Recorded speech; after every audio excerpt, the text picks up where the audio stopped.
Hey, this is Kyle at ProjectionHub, and today I'm going to be showing you how to create a business plan for a dog boarding, daycare, grooming business. Now, your business may do all three of those things, may do only one of those things, two of those things. I think this video will still be perfect for you. And what I'm going to do is I'm going to go through this fictitious example of a business plan, and I'm going to show you the structure of the business plan, the content of it. And the main takeaway for this video is I'm going to show you the 5 key points that I would focus on if you are going to try to make your business go from average to great, especially if you're planning to try to get financing or a business loan for your startup loan, for your startup dog boarding business. This is really meant for you, okay? So, and what experience do I have to talk about this? Before my time with ProjectionHub, I was an SBA lender for almost 7 years. And during my time there, I would help businesses and startups create a loan application package by reviewing their business plan, reviewing their projections, taking them through the underwriting process, that whole thing. And so I got the chance to work with hundreds of businesses through the loan application process. And with ProjectionHub, we've helped more than 50,000 businesses create financial projections for their business plans, loan applications, and acquisitions, and pitch decks, and you name it. And we've had the chance to work with many different dog boarding, grooming, and doggy daycare businesses, dog training businesses.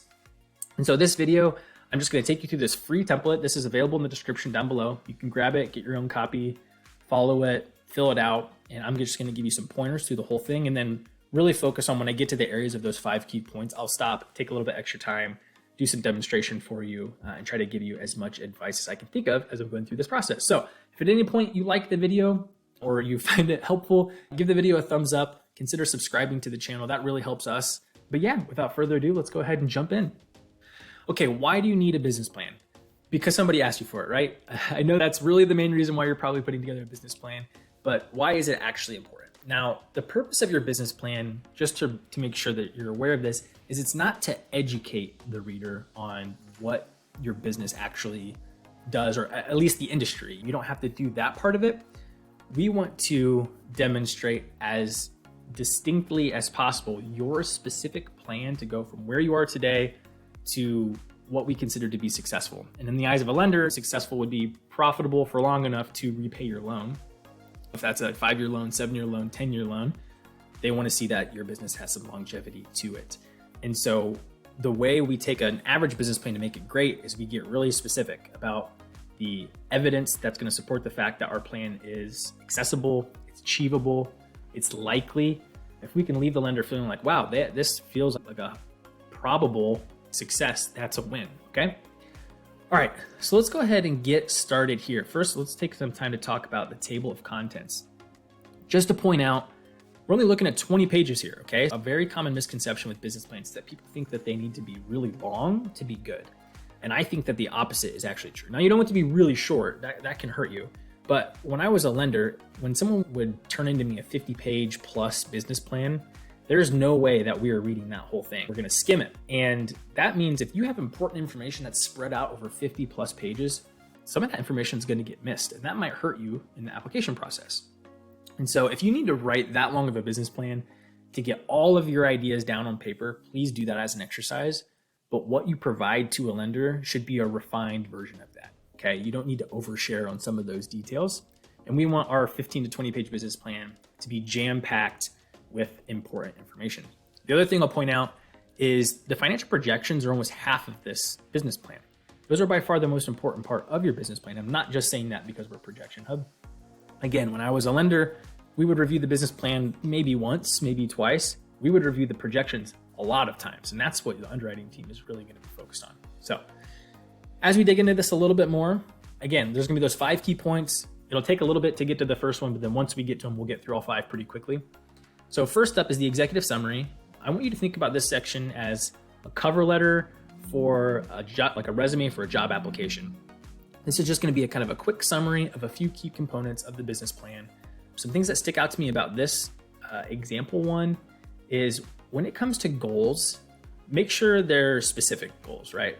So they're mentioning a short-term and a long-term goal, but they really just, they're loose goals, right? They're saying, become the go-to destination, and we aspire to expand our services. I would want to see something more specific. Like in the short term, maybe it's we want to achieve profitability within 18 months of opening, and we believe that we can do that. Maybe the long term, it's we want to open up an additional location within 5 years of the first one. Okay, so those are the kind of goals I would want to see in a business plan. Otherwise, they could just feel like they're forgetful.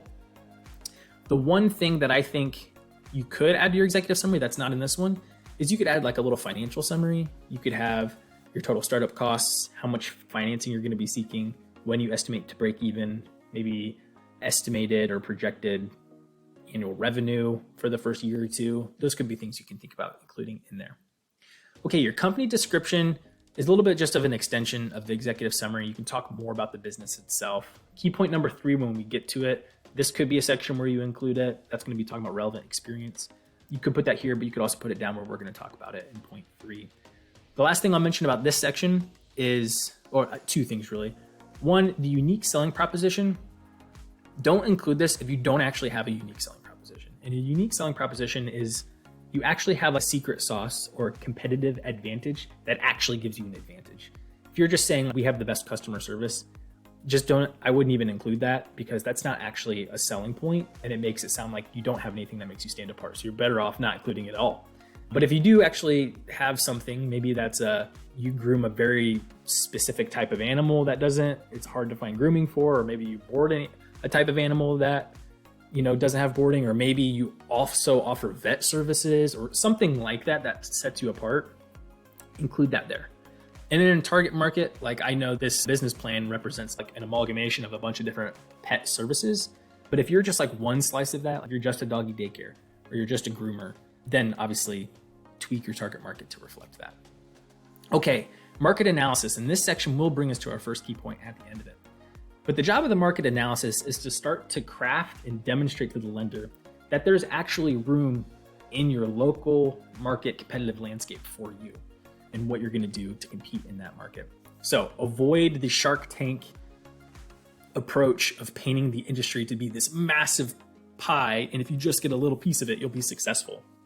We really want to avoid that. Instead, you want to focus on your 5 to 10, maybe 20 mile radius and what that competitive landscape looks like.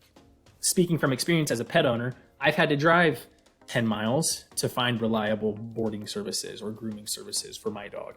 And so I know that, and I suspect other people would do that as well. Especially if you live in a city, it's harder to find those types of services with a lot of space. So you want to focus on, let's talk about competitors.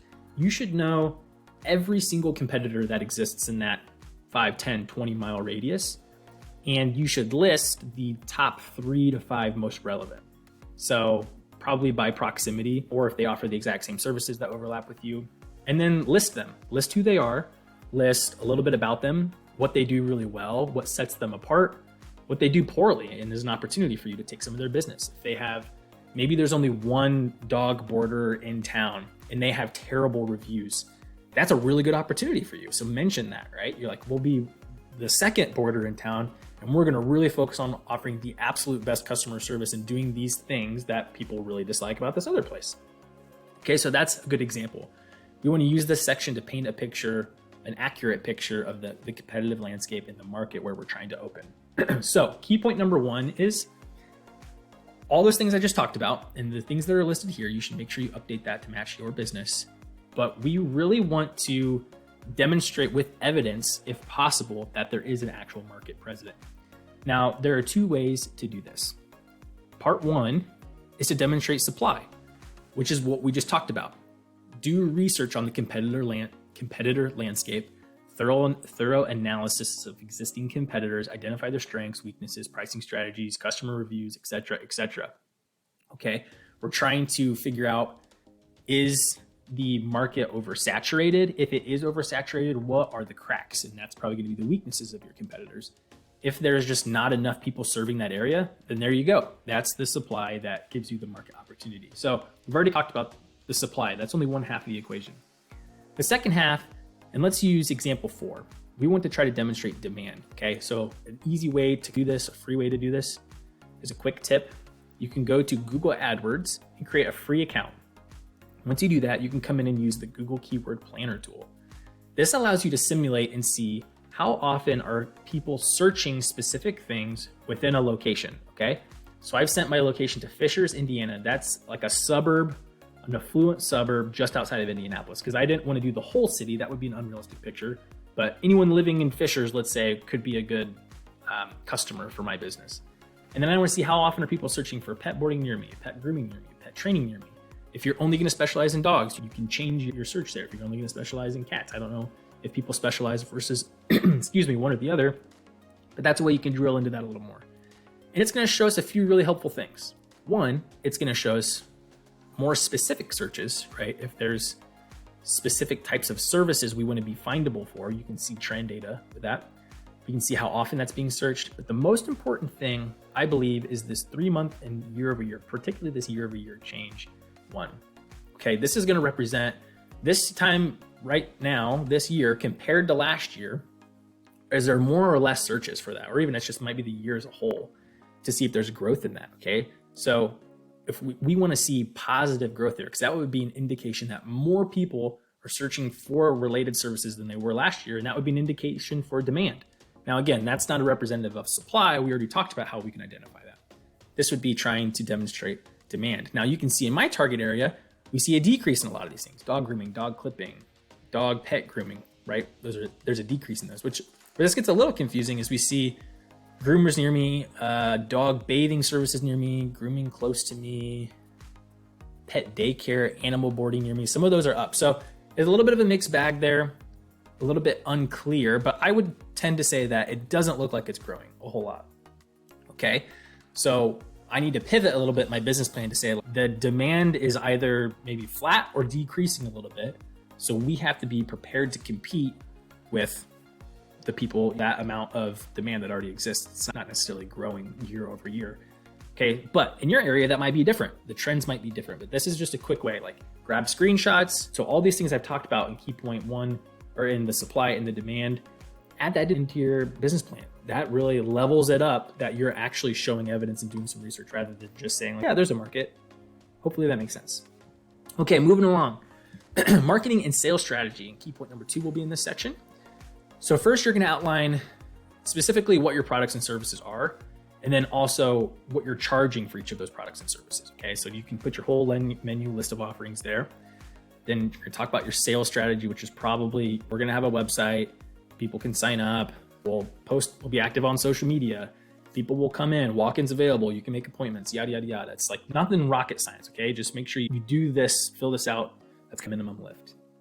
Now, key point number 2, how we take this section from good to great, is similar to the first key point, but instead of, what we really want to avoid is this build it and they will come mentality.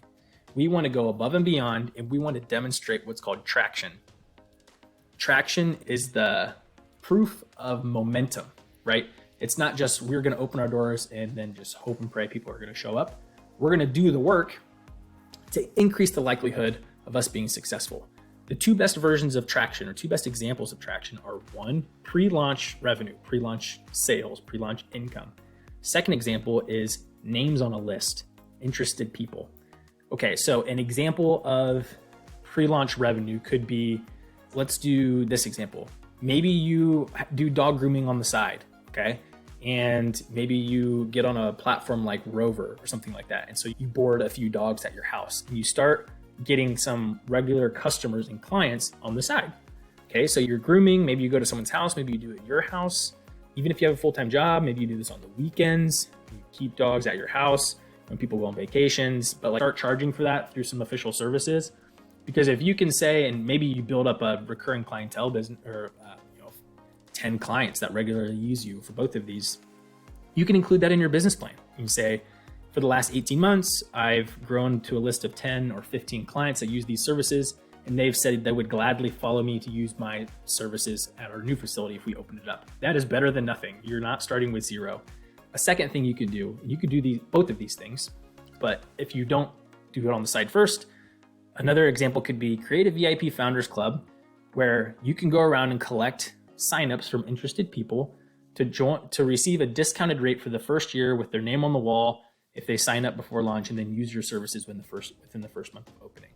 Okay, maybe that sounds corny, but friends, family, friends of friends, local businesses, people, whoever you can talk to and get the news out to, if you can include in your business plan, we've had 375 people sign up saying that they would like to use our services and get a discount on our services within the first year, and they have to show up in the first month. That's great. Will they all show up? Probably not. Will some percentage of them show up? Yes.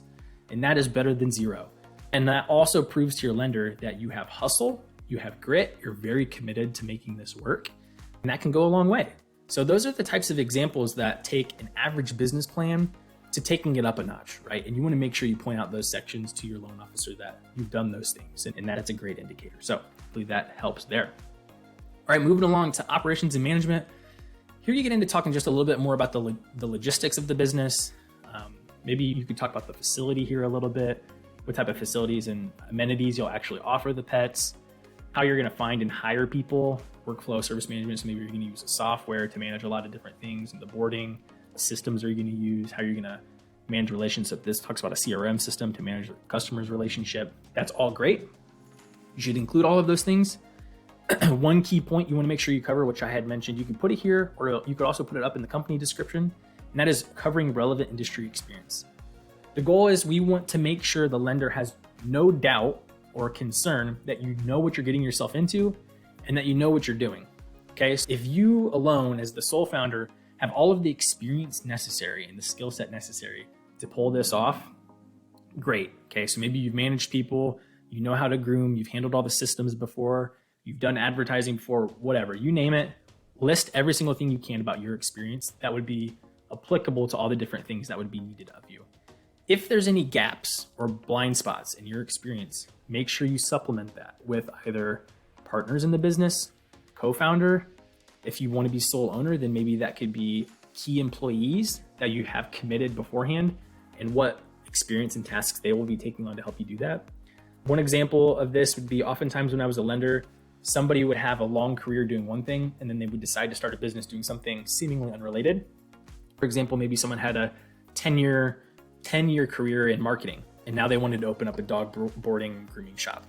There are some transferable skills there, right? They could say they have experience doing sales, advertising, web design, whatever that might be, and they could talk about how it would be relevant. Maybe they managed people at that job before. That's great, include that. But maybe they don't have hands-on grooming experience unless maybe they're doing it on the side. And so maybe they hire their friend, in this case, Emily Sanders, Peter's husband. She's going to be the manager, okay? And so maybe she has a different set of skills. So really this happened all the time as a lender, is we always had the conversation of like, do we think that they are equipped to be able to do this? And so you want to make sure you leave no doubt from the lender that you or your team have the collective skill set necessary to do it. Okay, now the big one, the financial projections here. Okay, this is always the time that founders start to get a little overwhelmed and a little spooked, but just bear with me. I'm gonna get you through this, okay? So first off, in the startup costs, we want to outline how much is it actually going to cost for you to get started, and then how are you going to use those proceeds, okay? You can also list here how much you're going to be requesting in financing. So like the sources of your startup funds too. Here we've got some key financial data overview, right? So for 5 years, our projected revenue, cost of goods sold, gross profit, operating expenses as a percentage of revenue. Here's some dog boarding or pet boarding and daycare and grooming and training specific details, right? Breaking those services up, how many customers we're going to have for each service, some cost percentages, key ratios for the company, a breakdown of our monthly recurring expenses, a 5-year projected profit and loss statement or income statement, cash flow statement, balance sheet, and our break-even point analysis here. Okay, so full transparency, these were created using this template. Now, I know you're probably rolling your eyes and like, oh, shameless plug trying to sell something. Well, yes, of course, we are a business. That's what we do. But I promise you, you have to have financial projections in your business plan. You have 3 ways to make financial projections. 1, make them from scratch yourself. Definitely can do that. Can be very difficult, hard to be reliable, hard to be accurate in those numbers. If you hand a lender not great numbers your first time around, it's a little bit difficult to just give them a new set of numbers, right? That's always going to be kind of back of their mind. 2, hire an accountant to create your projections for you from scratch. Definitely a viable option. Can be a little costly, a little bit expensive, depending on how you want to approach that. I know that because we offer custom financial projection services. So we do that for people and it can be expensive. 3, fill out a template that's most likely created by an accountant. That's what we have for you here. This is our projection template built by our CPA accountant on our staff. And let me just show you it really quick, okay? So it's very easy to do. We've got 4 tabs here where we're going to input information. We're only editing information in the blue boxes. Okay, so we're going to talk about if you have an investment, any large assets you need to purchase, loan. It's going to help calculate how much cash you actually need to get started. This tab, which looks overwhelming, is actually amazing. I'm going to tell you why. Most projection templates will just ask you, what's your estimated monthly revenue? And you might be like, I don't know, right? You can't just pull a number out of thin air. And so this tab is actually going to help you calculate your estimated revenue using the numbers and the assumptions that you know or you should know about your business. Okay, so it's going to help you calculate from your actual services that you're going to provide, your weekly rates, your night rates. And this is broken up between, let me move my face here, boarding and daycare, grooming services, training, like dog training services, other revenue. If you're only going to offer 1 or 2 of these, you can zero out the sections you don't need, hide them. Perfectly fine to do that. Okay, so we're only editing these blue boxes for that tab. Here's our monthly recurring expenses, all customizable. And then if we have any salaried employees, they're gonna go right here. And then it's gonna do the rest for you. It's gonna create all these charts and all of the pro forma statements that your lender wants and needs to see. They're all right here ready to go. Okay, and I put a link to that down in the description below. If you stick around to the end of the video, I'll give you a promo code. It's already less than $100. I'll give you a promo code to get even further discount on that. I promise you it is worth the value. It comes with a video guide that you can see a full walkthrough of how to fill it out. And we also offer free support to answer any questions you have along the way. And we offer a complimentary review. So if you finish it, you can send us your file. We'll review it, give you feedback to help you out in preparation. But key point number 4 is not to create financial projections. You have to have financial projections. Key point number 4 is to make sure that they are realistic. Now, the best way to do that is to benchmark them by doing some basic research online. Okay, so let's say I just filled out my projections and I'm gonna make sure that my estimated profitability is within reason, okay? So I'm gonna go out and you can either just Google it and poke around at some different resources. We can see here, average profit margin around 10%. We'll take the 10%. You can also use a tool like ChatGPT or Bard or an AI chatbot and ask it some questions. So this one says 10 to 25% for a dog groomer boarder combo. Okay, so let's go back and check our net income. And we're right in range. We're even a little conservative, which is better than being overly optimistic when it comes to getting a loans, right? So that's great. You can do that exercise for any number in your projections. At the end, or even while you're filling it out, if you don't know a number, and you need to try to plug something in, look at to see what's kind of average for the industry. Help you along the way. That will make sure your lenders can have some, I don't want to say respect, but like they'll see that you made a good effort and you're being reasonable and they'll take you a little bit more seriously in your application. That brings us to the end of the business plan, but we've got one more key point to talk about, and that is demonstrating skin in the game. Now, this isn't something you would put in your business plan. This is more just some advice to prepare you for the process. When you go to get a loan, you have to be prepared to share in the mutual risk with the lender, okay? And that happens primarily 3 different ways. 1, you will have to invest some cash in the startup cost, okay? So the lender is not gonna give you 100% of the startup costs that you need, right? They might give you 80%, maybe 90%, and you'll have to come up with that other percentage to pitch in. You might be able to borrow that from someone else if it gets paid back after the bank gets paid back. Just keep that in mind. You are going to have some cash invested. 2, you will have to personally guarantee the loan. When I was a lender, I heard all the time people would come up to me and say, before we get started, I want to make sure we keep the personal and the business separate. I only want the loan in the business's name. I don't want to be on the loan. And I really wish it worked that way. That's great advice for your bank account and for your bookkeeping, but that is not how it works for a guarantee. You will have to personally guarantee the loan. So if you're not comfortable with that, just keep that in mind. That will be an expectation. 3rd, the loan will have to be collateralized as much as possible. This type of business probably doesn't have a ton of equipment in it. Unless you are buying the building with the loan, that will be your collateral. If not, there will probably be a collateral shortfall. The bank is going to try and ask for personal assets. So that could be a second mortgage on a house, pledging a free and clear vehicle, or adding additional co-signers that have outside income.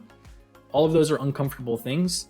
They are just trying to mitigate their risk in case the loan doesn't get paid back. So I'm just telling you, be prepared for that conversation. You don't have to come in and say, here's everything I own, and just take it. But I can encourage you that if a co-signer is an option, talk with that person before you come to the lender. So when they say, like, would really like to have a co-signer, you say, great, I've already talked to one, I have one lined up.